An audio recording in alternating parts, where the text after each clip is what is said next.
네, 오늘은 4월 17일 월요일입니다. 본문은 요한복음 20장 19절에서 31절의 말씀이고요. 제목은 평강이 있을지어다. 이날 곧 안식 후 첫날 저녁 때 제자들이 유대인들을 두려워하여 모인 곳의 문들을 닫았더니 예수께서 오사 가운데 서서 이르시되 너희에게 평강이 있을지어다. 이 말씀을 하시고 손과 옆구리를 보이시니 제자들이 주를 보고 기뻐하더라. 예수께서 또 이르시되 너희에게 평강이 있을지어다. 아버지께서 나를 보내신 것 같이 나도 너희를 보내노라. 이 말씀을 하시고 그들을 향하사 숨을 내쉬며 이르시되 성령을 받으라. 너희가 누구의 죄든지 사하면 사하여질 것이요 누구의 죄든지 그대로 두면 그대로 있으리라 하시니라.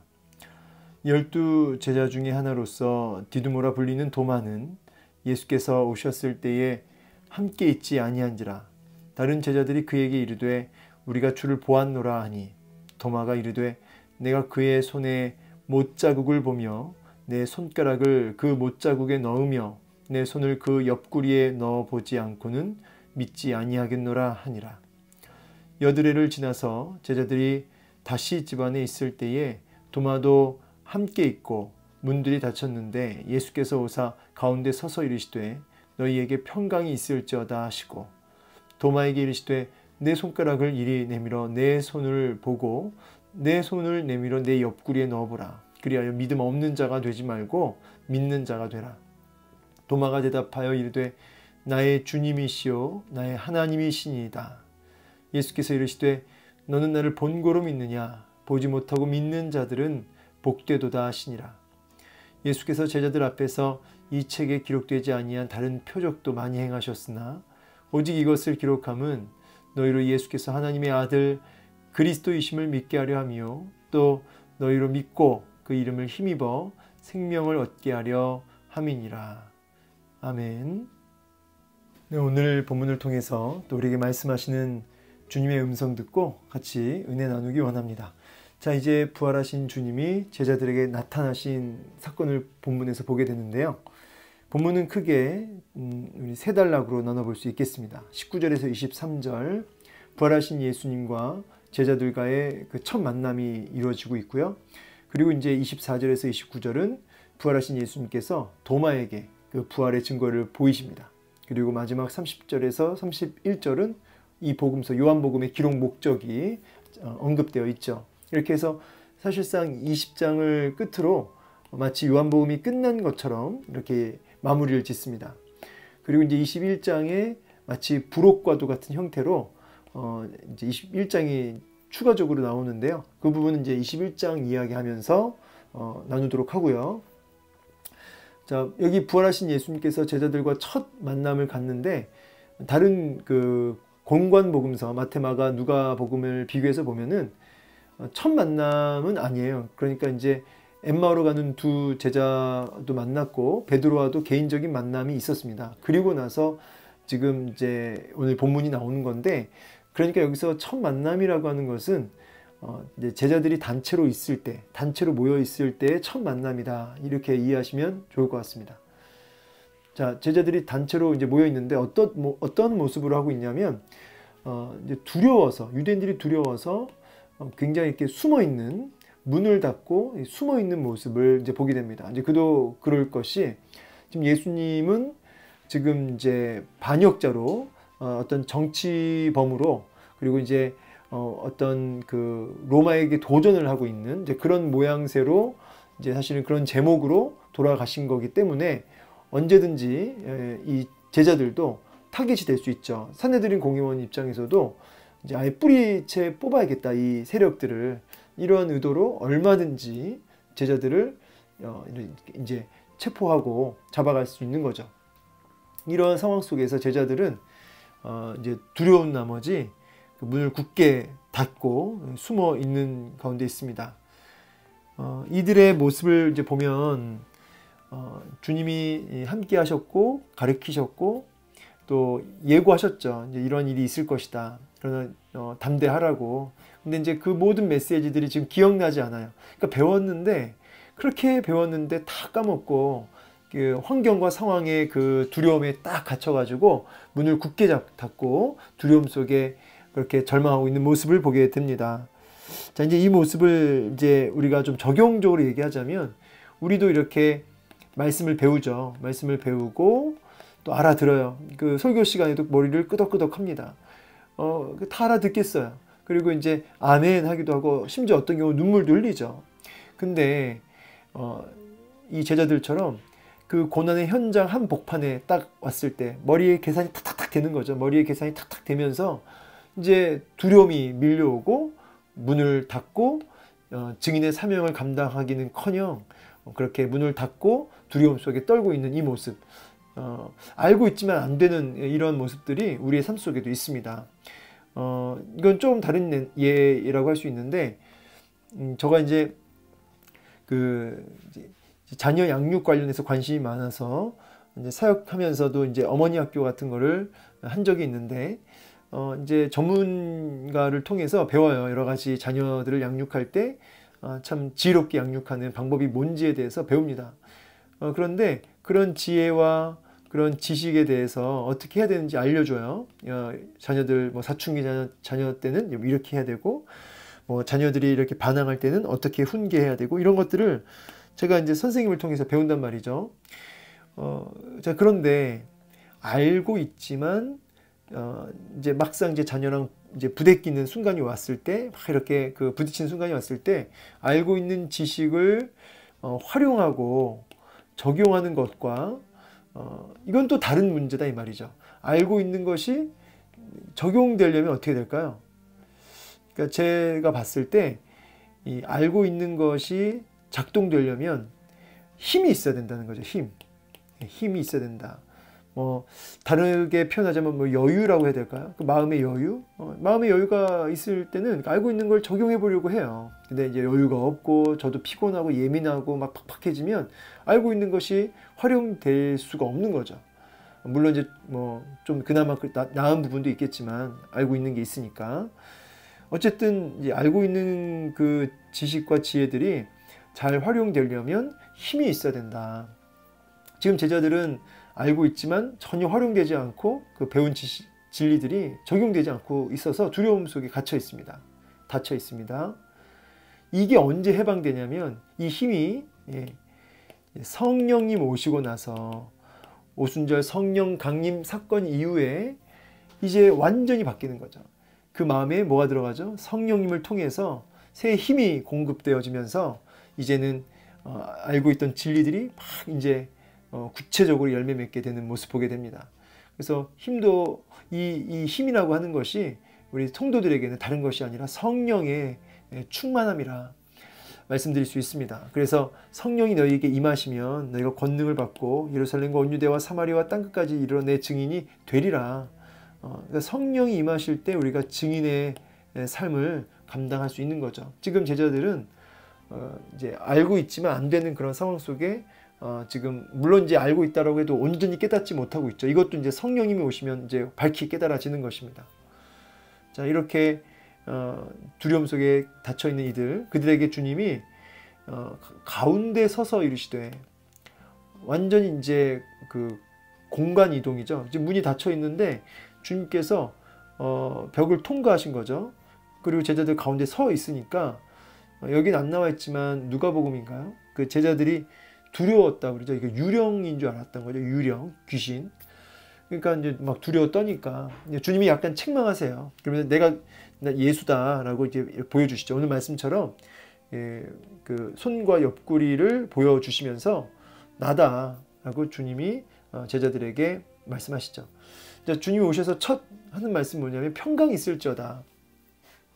이 평강, 샬롬, 우리 예수님께서 십자가에 못 박히신 이유가 뭐냐라고 했을 때 평강 주시기 위함입니다 라고 말씀을 하셔도 전혀 틀린 답이 아니죠. 꼭 맞는 말이죠. 평강.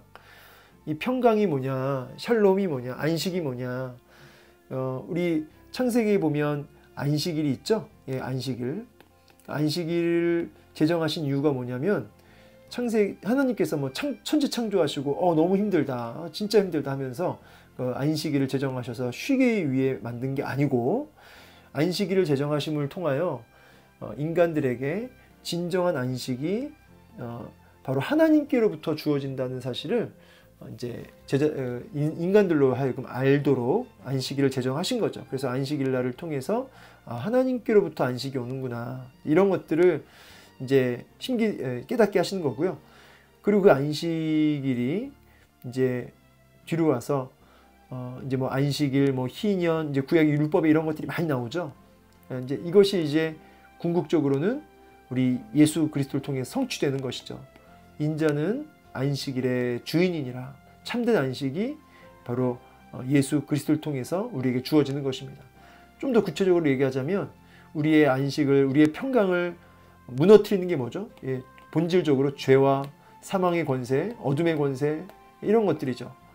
죄와 사망의 권세, 어둠의 권세를 다 박살내시고 예수님께서 십자가와 부활하심으로 다 이기시고 우리에게 뭘 주셨냐면 샬롬, 평강을 주셨죠. 그래서 우리에게 평강이 있을지어다, 이렇게 첫 선언을 하고 계시는 겁니다. 너희가 두려움 속에 문을 닫고 있지 말고 이제 내가 너희에게 그토록 주기를 원했던 이 진짜 평강, 이 진짜 샬롬, 이것이 너희에게 있을지어다 라고 선언하고 계시는 것입니다. 여러분, 우리는 이 평강을 누리고 이 샬롬을 누리고 그리고 이 샬롬을 확장시켜야 할 의무가 있는 사람들인 것이죠. 여러분, 우리가 이 평강을 증거하고 두려움 속에 문을 닫고 있는 이웃을 향해 이 평강이 흘러가게 해야 되는 거죠. 그러려면 먼저 나부터 그리스도 예수를 통해서, 예수로 인하여, 예수에 의한 그 평강을 나부터 누릴 수 있어야 된다는 거죠. 자, 제자들이 주님의 그 몸을 보고 이제 주님을 알아보게 되죠. 그러면서 뭐가 올라와요? 기쁨이 올라와요. 두려움에서 그 마음에 뭐가요? 기쁨이 올라온다. 여러분, 우리가 다른 것으로 기뻐할 것이 아닙니다. 여러분, 우리가 이 땅의 오락이나 즐거운 여러 가지 세상에서 주는 희락들, 그런 것들이 우리에게 어떤 즐거움 거리가 되지만 거기서 기뻐하시면 안 되고 부활의 주님을 대면함을 통해, 평강의 주님을 대면함을 통해 우리가 기뻐할 수 있어야 된다는 거죠. 요즘 나의 기쁨은 무엇입니까? 혹시 손주가 여러분의 기쁨이세요? 여러분의 자녀가 기쁨이세요? 뭐 아니면 여러분의 그 손에 들려있는 물질이 기쁨이세요? 그거와 같은 것들이 여러분의 기쁨이 되면 안 되고 정말 주를 보고 기뻐하더라. 주를 보고, 예수를 보고, 십자가와 부활의 주님을 보고 기쁨이 올라올 수 있어야 되죠. 우리의 시야가 거기에 고정되어야 한다는 것이에요. 그럴 때 우리가 이 평강을 누리게 되는 것입니다. 풍성히 누리게 되는 것이죠. 자, 예수께서 또 이르시되 너희에게 평강이 있을지어다 또 강조하시죠. 이게 중요해서 그래요.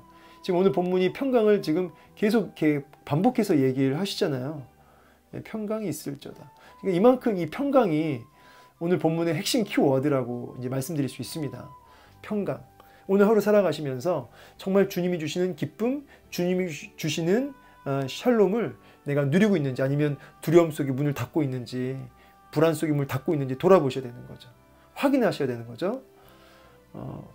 자, 예수께서 또 이르시되 너희에게 평강이 있을지어다 아버지께서 나를 보내신 것 같이 나도 너희를 보낸다. 네. 그러니까 제자라고 하는 사람의 그 정의는 부름받아서 세상으로 보내진 자들이에요. 제자가 뭐라고요? 먼저 하나님이 부르셔야 되는 거죠. 하나님이 부르셔서 이제 세상을 향하여 보내진 자. 왜 보내졌을까요? 바로 이 평강 위에서 보내진 거죠.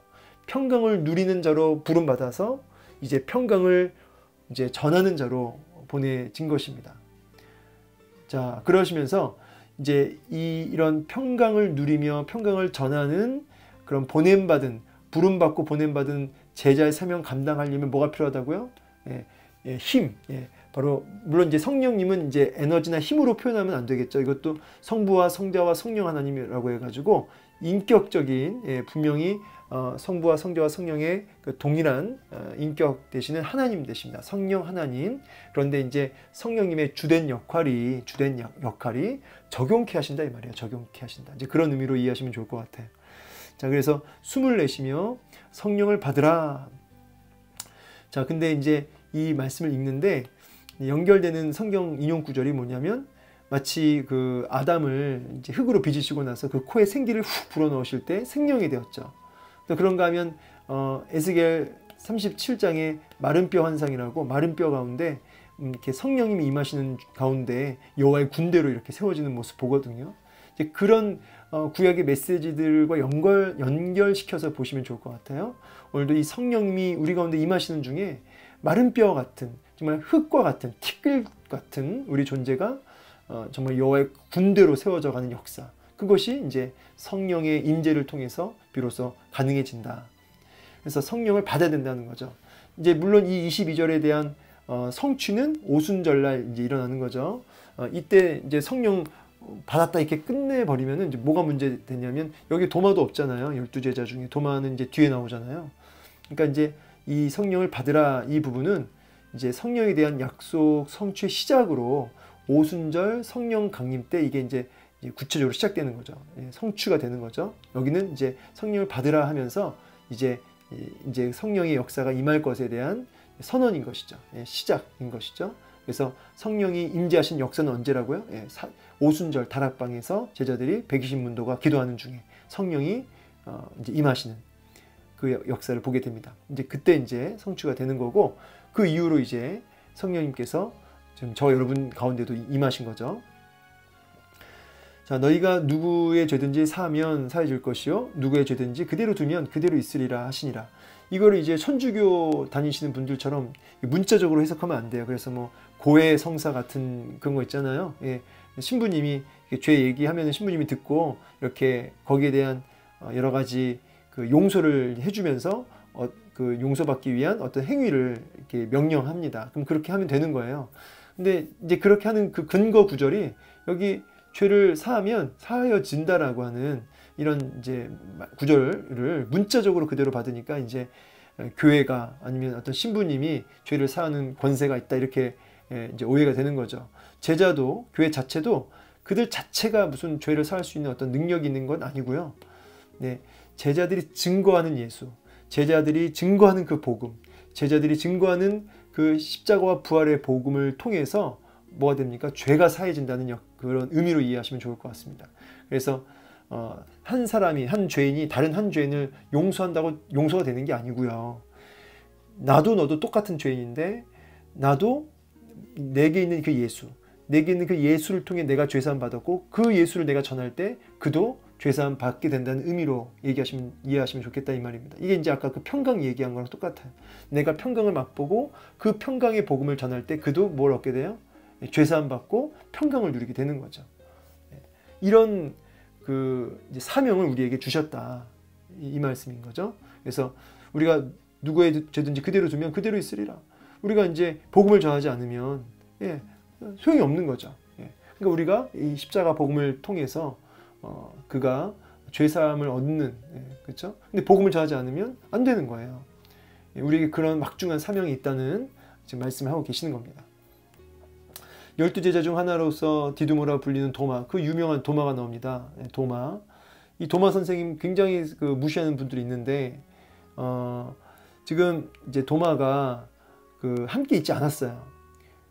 그래서 이제 다른 제자 누군지는 모르겠는데, 우리가 주님, 부활하신 주님 봤다. 그러니까 도마가 화를 낸 건지 어떤 건지 모르겠는데, 그 읽어봤을 때 뉘앙스가 약간 좀 못 믿겠다는 좀 강한 좀 거부감 느껴져요. 도마가 이르되, 내가 그 손 못자국 보면서 내 손가락을 그 못자국에 이렇게 넣어보고 내 손을 그 옆구리에 집어넣지 않고서는 못 믿겠다. 네. 이렇게 말도 안 되는 소리 하지 말아라, 이제 이런 의미로 들려집니다. 자, 그래서 의심 많은 도마, 별명이 그렇죠? 의심 많은 도마죠. 오늘날 우리 많은 성도들이 알고 있기로. 근데 제가 볼 때는 의심 많은 도마, 그렇죠? 분명히 의심한 부분이 있는데, 제 느낌에는 도마가 주님, 부활하신 주님에 대한 확실한 증거를 찾고 있다. 그러니까 굉장히 확실한 사람이다라는 생각을 저는 하게 됐습니다. 이렇게 묵상하면서 굉장히 확실한, 그러니까 이렇게 뭐 의심했다가 확신했다, 그게 아니라 정말 하나님 편에 분명히 서 있는, 그러기 위해서는 분명한 증거가 그에게 필요했던 거죠. 덮어놓고 그런가, 이게 아니라, 그러니까 사실은 주를 본 사람은 도마가 아니고 다른 제자들이었잖아요. 그러니까 나도 내가 직접 받아야겠다 이 말이에요. 내가 직접 내가 주님을 대면해야겠다는 거죠. 그런 맥락에서 이제 여러분의 부모님이 또 여러분의 아니면 뭐 가족이 신앙 좋은 분이 있어요. 그분이 직접 하나님을 막 친밀하게 아주 긴밀하게 교제하고 하나님과 사귐이 있고 은혜를 받고 하나님 음성을 말씀을 통해 깨닫고 하나님을 대면하고 하나님의 임재를 체험하고 주를 보았노라 하나님의 임재를 막 경험하면서 좋다는 거예요. 근데 그랬구나 하면서 좋겠다 이게 아니고요. 나도 경험해야겠다 이 말이에요. 나도 봐야겠다 이 말이에요. 지금 너만 하나님의 음성을 듣고 뭐 교제하고 뭐 하나님과 대면하고 그래가지고 나는 안 되겠다 이 말이에요. 그걸로는 내 성이 안 차고 나도 확실하게 주님을 좀 맛보고 여호와의 선하심을 맛보아 알고 경험해야겠다 이 말이죠. 저는 오히려 도마의 이런 모습을 저는 이제 부정적으로 보기보다는 도마가 너의 하나님이 아니라 나의 주님, 너의 주님만 아니라 나의 주님이 되기를 원하는 그러한 중심이 아닐까 이런 묵상을 저는 해보게 됩니다. 물론 이제 전통적인 해석은 도마의 어떤 의심, 불신의 모습을 분명히 이제 언급하고 있습니다. 근데 이제 그 다음 고백에 한 일주일 지나가지고 제자들이 다시 집에 있을 때거든요. 이게 두 번째 단체로 있을 때 만나주신 사건인데 도마가 그때는 있었어요. 여전히 이제 문들이 여전히 닫혀 있죠. 부활의 주님 만나는데도 아직 그들에게 이제 성령님을 통한 그 새 힘을 공급받는 그 담대해지는 이제 그건 사도행전 1장 8절 이제 승천하시고 성령 임재하시고 나서 이제 바뀌는 거죠. 여전히 문들이 닫혀 있는데 예수님께서 한 가운데 오셔서 말씀하시죠. 샬롬 평강이 있을지어다. 자, 도마에게 이르시되 이제 도마에게 딱 가서 얘기하십니다. 다 듣고 계셨던 거죠. 이때 얘기한 거 다 듣고 계셨던 거예요. 예, 그러니까 여러분 우리가 어떤 원망이나 다 듣고 계시는 거죠. 그리고 또 주님 나도 주님 맛보고 싶습니다. 나도 주님 대면하고 싶습니다. 다 주님 보고 계시고 알고 계시고 듣고 계신 거죠. 도마한테 너 봐. 손가락 내 손목에 넣어봐. 내 옆구리에 넣어봐. 그리고 그러면서 믿음 없는 자가 되지 말고 믿는 자가 되라고 주님이 분명하게 말씀하시죠. 그러니까 주님이 원하시는 게 뭘까요? 믿음 없는 자가 아니라 믿음 있는 자, 믿음을 가지고 있는 자, 믿는 자가 되라는 것이죠. 우리 주님을 맛보고 경험하는 중에 주님을 임재를 체험하는 중에 그래서 정말 믿음이 있는 자가 되어 평강을 누리고 평강을 전하는 그 자리로 도마를 부르십니다. 네, 도마가 대답하여 이르되 안 넣어봐요. 손가락 안 넣어보고 주먹 안 넣어봅니다. 그냥 딱 고백이 터져요. 주님을 향해서 뭐라고요? 나의 주, 뭐 선생님 이런 게 아니야. 선생님, 뭐 랍비여 이런 게 아니라 나의 주님, 나의 주인이란 뜻이죠. 나의 주, 나의 왕, 그다음에 나의 하나님. 예. 굉장한 고백이죠. 예. 지금 예수님의 정체를 이제 관통하는 아주 그런 고백이에요. 예수님을 뭐라고요? 하나님으로 고백하고 있어요. 어마어마한 고백이죠. 예. 사람이 아니라는 거죠. 예수님은 하나님이라는 거죠. 나의 하나님이시니다. 핵심을 찌르는 답이 나왔습니다. 주는 그리스도시요 살아계신 하나님의 아들이십니다. 베드로의 신앙 고백하고 거의 비슷한 수준의 고백이죠. 넌 나를 본고로 믿느냐? 보지 못하고 믿는 자들이 복되도다. 이게 누구 가리킬까요? 예. 보지 못하고 믿는 자. 여러분하고 저는 못 봤죠. 예. 이 육안으로 못 봤잖아요. 지금 도마는 육안으로 봤지만 우리는 육안으로 못 봤잖아요. 어쨌든 육안으로. 근데 보지 못하고 믿는 자들은 복되다. 우리는 이제 복된 거죠. 오늘날 우리 신약 시대의 성도들은 훨씬 복되는 거죠. 왜 그러냐면 여러분 이제 우리가 이제 증인이라고 했을 때 증인. 여러분도 증인이고 저도 증인인데 증인이라고 하는 건 이제 봐야죠. 보아야 증인이에요. 목격자가 증인이잖아요. 목격자. 근데 여러분 예수님의 죽으신과 부활을 목격하셨습니까? 목격 못했죠. 근데 우리는 못 봤어요. 못 봤는데 어떻게 증인이 되냐 이 말이에요. 근데 그 십자가의 죽으신과 부활을 보신 분이 계시죠? 누구시냐면 성령 하나님. 성령 하나님은 그 자리에 다 함께하고 계셨죠. 그래서 진정한 목격자는 성령님이세요. 지금 여러분 안에 누가 오셨죠? 성령님, 증인 자체가 되시는 성령님이 여러분 안에 영원히 내주하고 계시죠. 그래서 우리가 증인이다, 성도 이꼴 증인이다 라고 말할 수 있는 이유는 여러분 안에 성령님이 계시기 때문에 그 현장을 보고 함께하고 계신 그 성령님이 계시기 때문에 성도도 성령님을 통해 보고 그 주님을 만지고 경험하게 된 것이죠. 그 성령님을 통해서. 그래서 우리가 증인이 된 거고요. 그래서 보지 못하고 믿는 자, 바로 성령님에 의하여 성령님을 통하여 믿는 자, 그들은 복되도다. 예. 육안으로 보는 게 복된 게 아니고 성령님을 통해서 보는 자, 그가 진짜 복된 사람이라는 것이죠. 물론 이제 이 도마도 오순절 성령 강림 때 이제 성령님의 임재를 통해 더 큰 은혜를 경험하게 되죠. 자, 그러면서 마지막 이 책 기록 목적이 뭐죠? 이것을 기록하는 것은 예수께서 하나님의 아들, 예수님 자체가 하나님 되심을, 이 아들이란 말은 똑같다 이런 뜻이거든요. 예수님이 하나님 자체가 되고 바로 우리를 구원하는 구원주가 되며 그리스도, 그리고 그 하나님이시며 그리스도가 되심을 너가 믿어서 생명, 영원한 생명을, 구원을 얻게 하려 함이라. 이것이 기록 목적이라는 것이죠. 말씀 마치겠습니다. 오늘 하루 예수가 누구신가? 예수는 하나님 자체가 되시고 100% 인간으로 오셨고 100% 하나님 자체가 되시고 나의 구원주가 되시는 그 하나님, 성령님을 통해서 믿음 없는 자가 되지 말고 믿는 자가 되게 하옵소서라는 그런 믿음의 사람 되기를 이 시간 기도했으면 좋겠습니다. 그러려면 주를 보고 오늘 환경과 상황에 또 나의 연약함을 보고 두려움 속에 문 닫고 있지 마시고 부활의 주님, 그 주님을 보고 여러분 안에 샬롬이 넘치고 기쁨이 넘치는 그래서 증인의 사명을 감당할 수 있는 저 여러분 되기를 주의 이름으로 축원합니다. 감사합니다.